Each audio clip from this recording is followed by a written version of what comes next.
శతాబ్దాల క్రితం ఈ పేరు సంచలనం.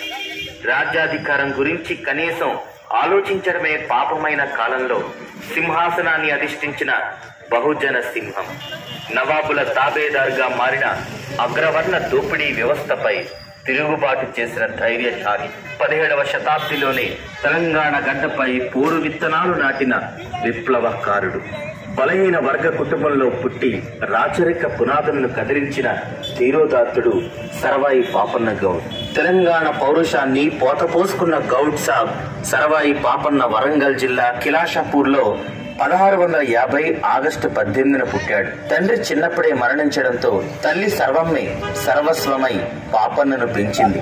ఈ రోజు సర్దార్ సర్వాయి పాపన్న గౌడ్ గారి 374వ జయంతి సందర్భంగా బడుగు బలహీన వర్గాలందరికీ కూడా శుభాకాంక్షలు తెలియజేస్తూ, మరి ఆ రోజుల్లో 300 సంవత్సరాల క్రితమే వరంగల్ జిల్లా కిలాషాపూర్ గ్రామంలో జన్మించి ఒక సాధారణ గౌడ కుటుంబంలో కలవృత్తి చేసుకుంటూ జీవిస్తున్నటువంటి సర్దార్ సర్వాయి పాపన్న గౌడ్ మరి గోల్కొండ రాజుగా కాగలిగిందంటే మరి అతని యొక్క ధైర్యం, సాహసాలు, పట్టుదల, అదేవిధంగా తెగింపు ఇవన్నీ కూడా మనం ఒకసారి పరిశీలించినట్టయితే ఆ రోజు దొరలు భూస్వాములు చేస్తున్నటువంటి దురాఘాతాలను, మొఘల్ సైన్యం చేస్తున్నటువంటి అరాచకాలను భరించలేక వీళ్ళని ఎట్లయినా ఎదుర్కోవాలని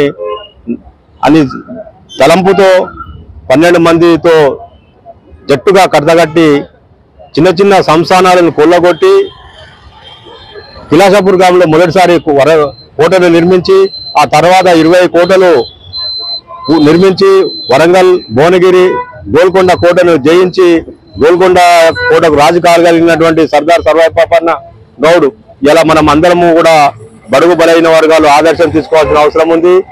ఆయన స్ఫూర్తి అంటే ఆయన ఆశయాలను మనం సాధించడం, ఆయన ఆశయాలు సాధించడం అంటే బడుగు బలైన వర్గాలు రాజ్యాధికారులకు రావడం. మరి రాజ్యాధికారులకు ఎట్లా వస్తారంటే బడుగు బలైన వర్గాలందరూ ఓటు బ్యాంకుగా మారాలి, బీసీ ఎస్సీ ఎస్టీ అందరూ కలిసి వారి ఓట్లు వాళ్ళే వేసుకోవాలి, ఎమ్మెల్యేలు, ఎంపీలు, ముఖ్యమంత్రులు, ప్రధానమంత్రులు కావాలి.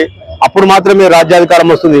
రాజ్యాధికారం వచ్చినప్పుడు మాత్రమే సామాజిక న్యాయం వస్తుంది, ఆర్థిక స్వాతంత్రం వస్తుందని తెలియజేస్తూ దీనికి అందరూ కూడా కృషి చేయాలని మరొకసారి నేను సర్దార్ సర్వాయి పాపన్న జయంతి సందర్భంగా కోరుకుంటూ, అదేవిధంగా సర్దార్ సర్వాయి పాపన్న గౌడ్ జయంతి అధికారంగా నిర్వహిస్తున్న రాష్ట్ర ప్రభుత్వం ధన్యవాదాలు తెలియజేస్తూ, అదేవిధంగా ట్యాంక్ బండ్ పై విగ్రహము, అదేవిధంగా జనగామ జిల్లాను ఆయన పేరు పెట్టడము, అదేవిధంగా ఆయన నిర్మించే 21 కోటలను డెవలప్ చేసి టూరిజం కేంద్రంగా చేయడమే కాకుండా గోల్కొండ కోటలో 100 ఫీట్ల విగ్రహాన్ని పెట్టాలని రాష్ట్ర ప్రభుత్వాన్ని, కేంద్ర ప్రభుత్వాన్ని నేను డిమాండ్ చేస్తా ఉన్నా.